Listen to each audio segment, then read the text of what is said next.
She closed her eyes, a shudder running down her spine. Buried alive in a cave system that went on forever. God, what a horrible death. Not easy, and it sure as hell wouldn't be quick. Right. The prick is on the way. She froze. Who was that, and why? Good. He can get rid of her. She's a liability. Maybe. It's what it is. Stupid is what it is. But the voice was fading, the footsteps carrying him further away. She wanted to roll over and ease the pain in her shoulders, but there wasn't any direction to roll. She was beside a stack of packs, army green and stuffed with God only knew what. Her gaze landed on the knife in the back of the packs. Could she reach it? Could she use it without being seen? She shifted into a sitting position, so she was leaning back against the bags.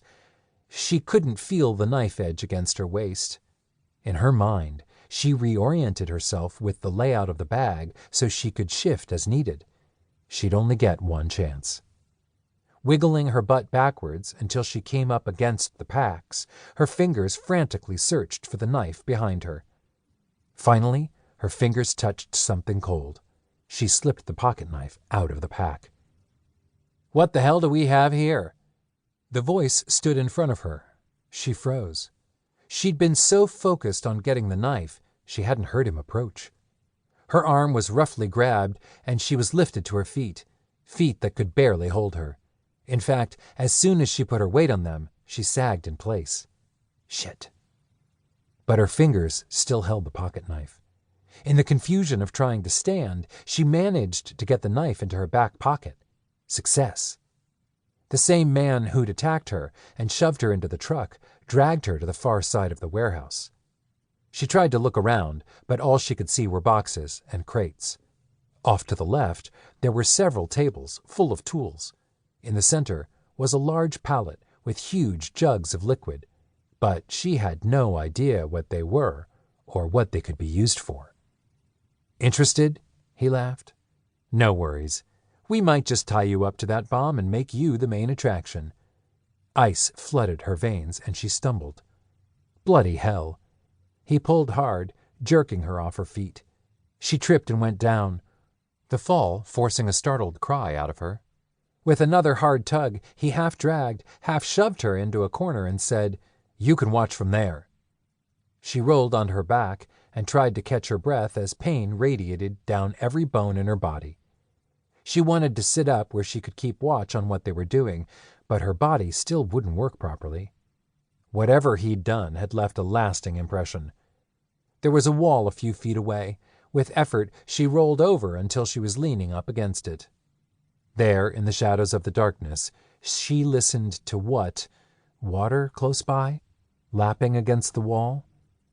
And she realized they were on the docks somewhere. A warehouse on the water. Maybe the bay was under her. She knew they were in San Francisco from what she'd been able to figure out. The docks also made sense, but how was she to identify it further than that?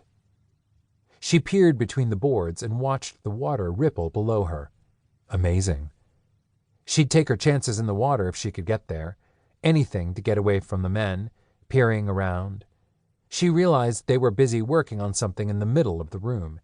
She could see stacks of small green bricks, but had no clue what they were, or indeed what the rest of the items in the warehouse were. There had to be a way out of here.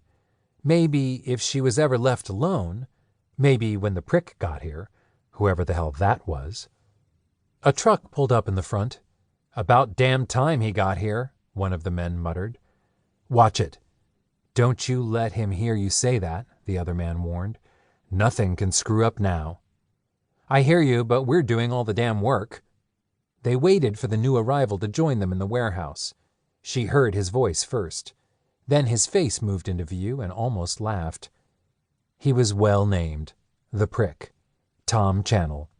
Rich asshole, and the father of the punk kid, Travis, forever hounding her at the store, and anywhere where he could catch her.